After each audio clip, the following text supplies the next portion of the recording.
¿Cómo hacemos cuando nos encontramos una pared de vinos como la que tengo atrás y te encargaron que llevaras un vino?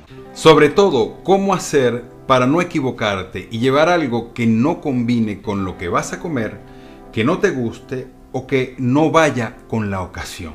Comprar un vino no es como comprar pan, fruta, leche o un pescado. Y básicamente es porque si está metido en una botella en donde no tenemos acceso a sentir su olor o el sabor, y a veces está en botellas como esta, que ni siquiera el color podemos ver. ¿Cómo podemos hacer para escoger una buena botella sin equivocarnos? Además, hoy hablaremos del origen y tipos de uva, embotellado, maridado, trucos para saber diferenciar un buen vino, en fin. Sube el volumen, agranda la pantalla y ponte cómodo, porque hoy nos sumergiremos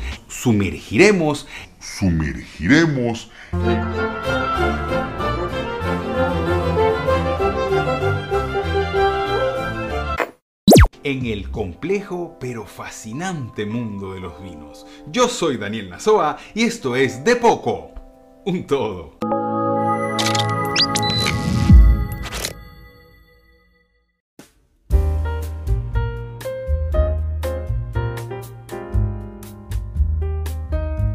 Hoy no hay receta. Me considero un amante de los vinos y no podría siquiera intentar hacer un vino. Sé que no estoy cualificado para embarcarme en un reto tan complejo y minucioso sin una formación adecuada. Pero lo que sí haremos es destapar esta botella de vino y la degustaremos. Para ello hay que analizarla y saber si estamos ante la posibilidad de encontrarnos con un excelente vino, un vino regular, un vino de mesa. Quiero aclarar también que no soy sommelier o catador, que es la persona encargada de degustar vinos y que sabe resaltar las características de estos, ni tampoco soy enólogo, aunque estudié un poco de enología en la escuela de cocina, que es el asesor técnico de los procesos del vino. Cosecha, maduración, fermentación, almacenaje, en fin, no soy nada de eso. A mí me gusta el vino y sé alguna que otra cosita que hoy quiero compartir contigo. Pero empecemos por el principio. ¿Qué es el vino? Cuando decimos vino, nos referimos únicamente a la fermentación del jugo de uva y nada más. No podemos llamar vino a las fermentaciones de frutas como moras, mangos, nueces, etc. Ojo, no tengo nada en contra de ellas. De hecho, a mí me gustan mucho cuando están bien hechas, pero no son vinos. El vino, como tal, es una bebida muy antigua. Se han encontrado rastros de vino en una vasija de barro en los montes Sargos. Hoy eso es Irán e Irak, que data del 5400 a.C. También hay pinturas y jeroglifos egipcios como este, que se encontró en la tumba de Nayat, donde se ve la elaboración del vino. En Roma y Grecia ya se conocía al Baco o Dioniso, que es el dios del vino. Se sabe también que los chinos fermentaban el jugo de uva hace ya 4000 años antes de Cristo. Así que hablar de una civilización que lo haya inventado no tendría sentido. Sin embargo, lo que se debe reconocer fue la labor del cristianismo para desarrollarlo y propagarlo, ya que la misa necesita de vino para celebrarse, lo que indujo a los monasterios a su propia viticultura y elaboración. Viticultura es el arte y la ciencia del cultivo de las plantas de uva para vino. Hagamos un alto aquí para hablar del nombre. Pero antes te recuerdo que para apoyarme solo debes suscribirte a este canal si no lo has hecho y le dejas un like activando la para que te enteres cuando subo videos. Estos pequeños gestos de tu parte me ayudan a obtener un pequeño beneficio de YouTube y para ti es totalmente gratis. Seguimos. Lo del nombre. A mí lo del nombre me encanta. Siempre que hablo de una comida, de un postre y ahora del vino, Me encanta siempre de dónde vino el nombre. Como todo, las cosas adoptan el nombre en el idioma del sitio donde fueron inventados. En este caso, el nombre debe provenir de Georgia, Asia Menor o Turquía. En árabe y etíope debería ser Wina, que significa ganar, quizás por su comercialización. Y desde este punto vamos a extendernos. En hebreo, Guainú. Luego atraviesa el Mediterráneo y en griego se convierte en Aivok. En albanés, Vene. En latín, Vinum, de donde lo llamamos vino en español. Del latín salta al celta. Win. En alemán, Wein. En inglés, wine. En eslavo, lenguas rusas y checas y de por ahí, se conoce como vino. Pero quizás la más bonita de las teorías es la que viene del sánscrito, vana, que significa amor. Esta relación semántica viene por la antigua creencia de los poderes afrodisíacos de nuestra bebida protagonista de hoy. Esa es bonita, ¿verdad? Además es sexy. Hoy hay vinos en muchas partes del planeta. Sudáfrica, Nueva Zelanda, California, Chile, Europa, China. La verdad es que no hacen los chinos, ¿verdad? Y lo cierto es que hay unas cotas en el planeta en donde el clima favorece los cultivos de la vid. Vid llamamos a los cultivos de parra dedicados al vino. Porque, como dato curioso, el vino no se hace con la uva que comemos normalmente el 31 de diciembre y pedimos los deseos. No, la uva para hacer vino es distinta, es pequeñita y con un dulzor impresionante. Iba a decir aquí los nombres en latín, pero es relevante. No es relevante. Pues bien, en estas cotas que están representadas en este gráfico, vean cómo coinciden muchos de estos países de los que le hablé con la cota donde normalmente se da el vino. Son países de clima estable, que sus temperaturas en primavera y verano no suelen ser agresivas o de temperaturas muy fluctuantes. Sin embargo, hay una gran diferencia en cómo se consumen los vinos en estas regiones del planeta. Por ejemplo, en América Latina y en algunas regiones de España, cuando vamos a tomar el vino, decimos el nombre de la uva. Syrah, Cabernet, Carmenère, Pinot, Merlot, Moscatel, Tempranillo, Chardonnay, etc. En Francia hablamos más de la región de donde viene la uva. Hablamos de Bordeaux o Burdeos, de Saint-Émilion, de Fitou, de d'Anjou, de Alsace, de Champagne. Y es que aquí en Francia suelen mezclarse las uvas. A veces te encuentras con que el vino es producto de una cooperativa de viticultores que aportan su producción a un château o domaine. Château en francés es castillo, porque casi siempre estos sitios donde elaboran el vino estaban acompañados de un castillo. Hoy en día ya no, pero lo siguen llamando château o domaine. Y son estas organizaciones las que procesan el vino.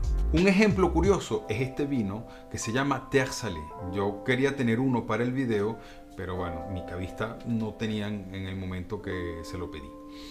En español significa tierras saladas. La particularidad de este vino blanco seco es que su uva es cultivada en tierras que están en terrenos, valga la redundancia, que colindan con el mar. Eso hace que la fruta guarde en su piel una porción de salitre que luego le dará al vino un cierto sabor salobre al gusto que es muy interesante, sobre todo si vamos a maridar con pescados o frutos del mar. Esto me lleva al siguiente punto: ¿cómo debemos maridar nuestras comidas con el vino? Maridar llamamos a todas esas características que tiene un vino que sabemos que va a cuadrar bien con la comida que vamos a degustar ese día. Aquí entramos en terreno escabroso porque esto está más ligado a los gustos que al deber ser. Nadie te puede decir qué debes tomar para acompañar tu comida. Pero sí es verdad que se recomienda que los vinos de sabores suaves, blancos y rosas deben acompañar carnes de sabor sutil y delicado como pescados blancos, carnes de ternera, pollo, perdices, etc. El tinto va a ir mejor con carnes rojas y de mucho sabor, carne de res, pato, cordero, carne de cacería, etc. Pero hay puntos intermedios. Podríamos comer, por ejemplo, un atún o un bacalao con un vino tinto ligero, porque sus sabores tendrán su justo espacio en el paladar. Bueno, o en la lengua, porque el paladar no tiene papilas gustativas. Vamos ahora a cómo escoger una botella de vino entre cientos de botellas cuando vamos a comprar. Yo soy de los que piensa que es mejor dejarse recomendar cuando pruebas un vino en alguna casa donde vas, te tomas una foto y le preguntas a la persona que lo trajo dónde lo ha comprado. Y te vas haciendo ya un pequeño mundo de vinos que te gusten. Pero si no te queda de otra que escoger el vino de esa pared de vino gigantesca que tienes enfrente, te voy a dar algunos tips que te pueden servir. Acuérdense que estos pequeños datos por separados no garantizan absolutamente nada. Deben tratar de acumular en una botella todos o la mayor cantidad de ellos para tener buenas posibilidades. Empecemos por la botella. Se habla mucho del fondo o del culo de la botella. Se dice que cuanto más profundo es de mejor calidad el vino. Esto es cierto hasta cierto punto. El verdadero uso de esta concavidad de la botella se remonta al siglo XV, cuando cambiaron las ánforas de barro y los pellejos de cabra para guardar el vino. Escuchaste bien, pellejos de cabra. Esa bota, ¿te acuerdas? Con la que uno se la pasaban y tomaba así de a pico. Y esas dos técnicas las cambiaron por el vidrio soplado. Cuando el soplador cortaba la botella quedaba una cicatriz muy fea en la base y tras una maniobra, hundía esa parte para esconder esa marca del corte y para poder darle una base y estabilidad más segura a la botella. Con el tiempo y después de la industrialización del vino, ya no se soplaban más la botella, pero los fabricantes seguían haciéndole la concavidad para garantizar que el vino no cambiara su tradición. Más adelante se adjudicaron otros usos, como el de la de recibir los sedimentos tras largo tiempo de reposo o controlar mejor la presión interna de la botella y evitar que así explote en el caso de los espumantes. Pero sí, este diseño es más costoso para los productores, así que es una buena señal. Hablemos del sellado. La botella está sellada por un corcho o por una tapa. Ahora vemos muchos vinos que vienen con la tapa de rosca en aluminio. ¿Quiere decir esto que el vino es malo? La respuesta es no. En vinos donde la maduración en botella no es significativa. Para los vinos de guarda, de reposo o de reserva que mejoran con los años y se van redondeando, es la palabra, dentro de la botella, el corcho es esencial. Si deseas tomar un vino para llevarlo a una reunión en donde van a degustar vinos, descarta los de rosca. El corcho, que está hecho del árbol de alcornoque, permite a la botella hacer pequeños intercambios de CO2 por oxígeno y que resultan en grandes caldos. Esto es una manera de llamar a los vinos entre conocedores.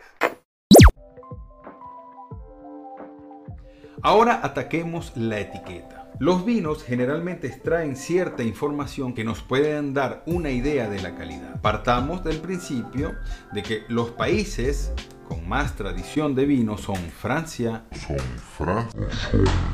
Italia y España. Partamos del principio que los países con más cultura de vino son Francia, Italia y España. Hay vinos alemanes, húngaros, portugueses, muy buenos, pero su producción está limitada por una regulación europea que en otra ocasión les hablaré de ella.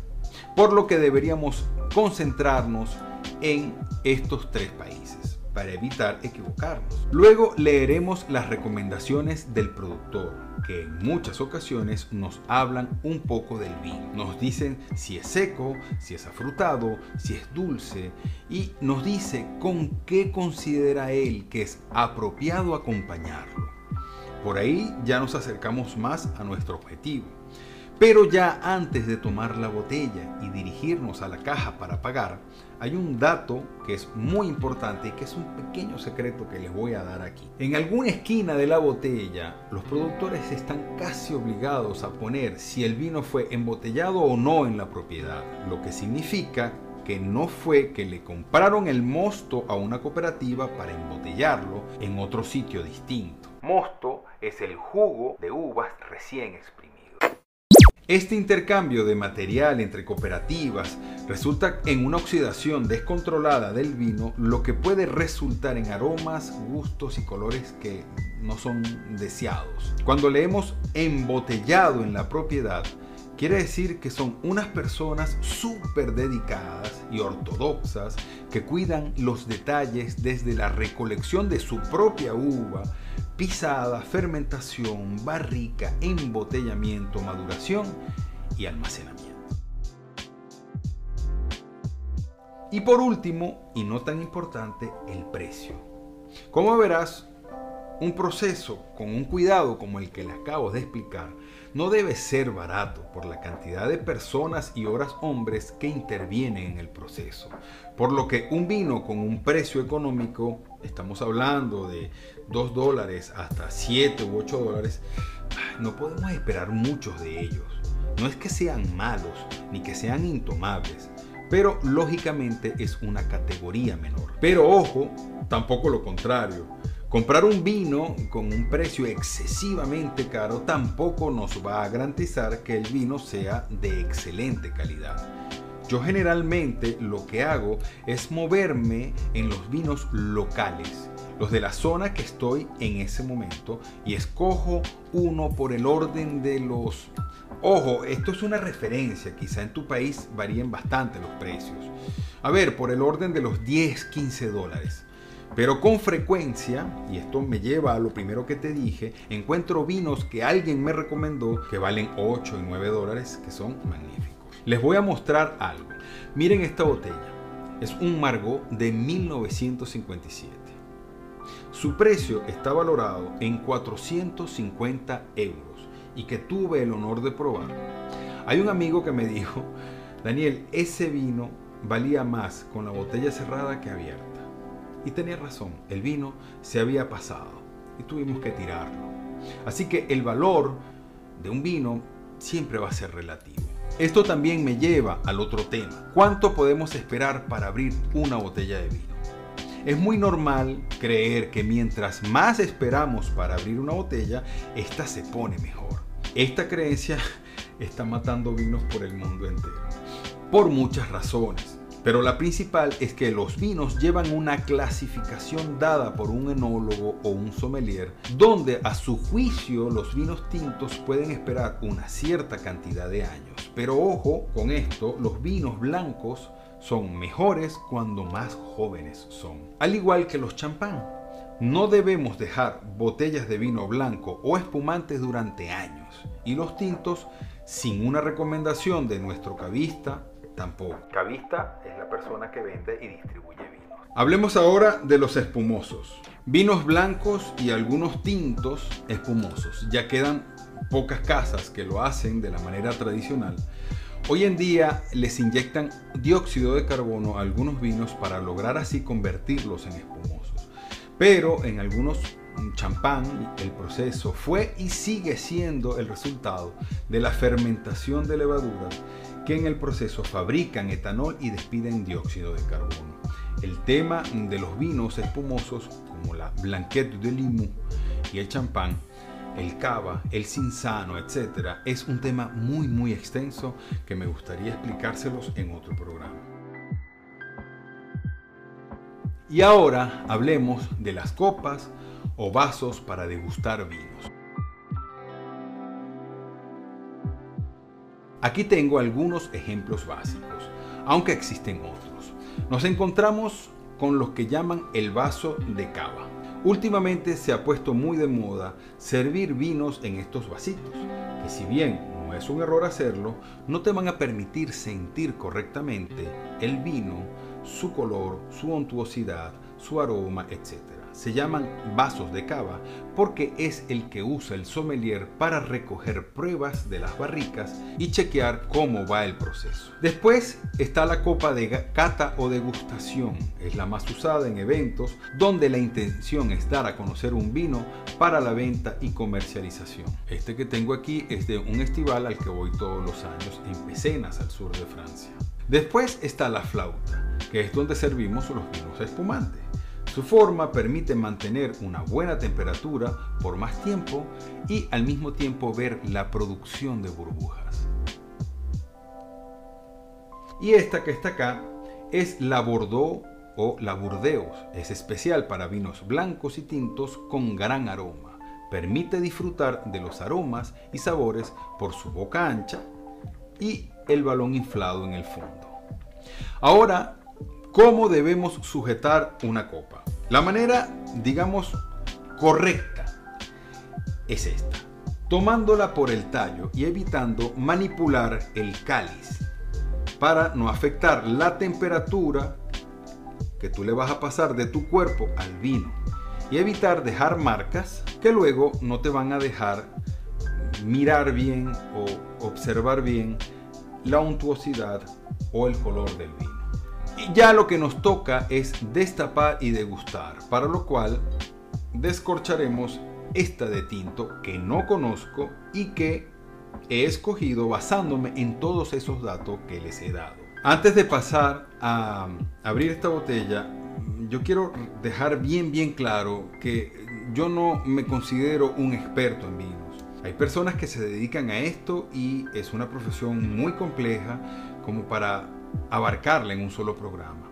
Siempre toma estos tips como una base para que no te sientas tan abrumado cuando te encuentras ante un pasillo lleno de vinos que no sepas qué llevar. Quiero sintetizar esto en muy pocas palabras. ¿Cuál es el mejor vino del mundo? Esa es la pregunta que mucha gente me hace. Pues sí hay uno. El que a ti te guste. Vamos a destapar esta botellita.